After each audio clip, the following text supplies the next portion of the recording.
Jai Sri Ram.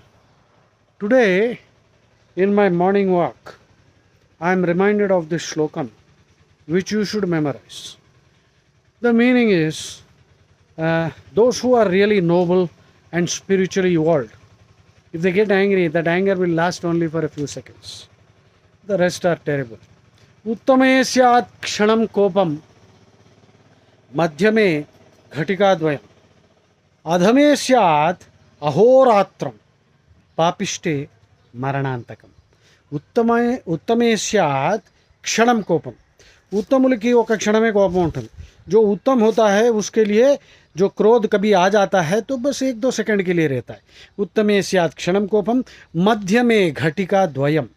Now a ghatika is 24 minutes in astrology if you check up. So middle level, that means a person not so spiritually evolved, we might be angry for 1 hour or 48 minutes if you want to be exact. madhyame syad ghatikadvayam adhame syad ahoratram. The worst fellow will be angry for a whole day, but the totally fallen, totally degraded papatma, adhame syad ahoratram papishte maranantakam. The real papi, till death he will harbor anger.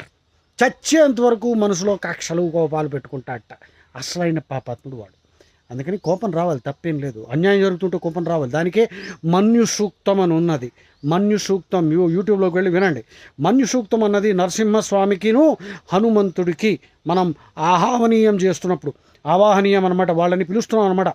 మన్యు రావాలి మనకి. మన్యు అంటే కోపం. అన్యాయం జరుగుతున్నప్పుడు కోపం రావాలి. అది ఉంది. కోపాలు అన్నీ, అంత కోపం ఎప్పుడు తప్పు అని కాదు. ఎప్పుడు కోపం రావాలో అప్పుడు వస్తే చాలా మంచిది. ఓకే, అందుకనే సో పాపిష్టే మరణాంతకం. నిజంగా పాపి అయిన వాడు చచ్చేంత వరకు మనసులో కోపం పెట్టుకుని ఉంటాడట. అలా ఉండదు. రైట్. జై శ్రీరామ్.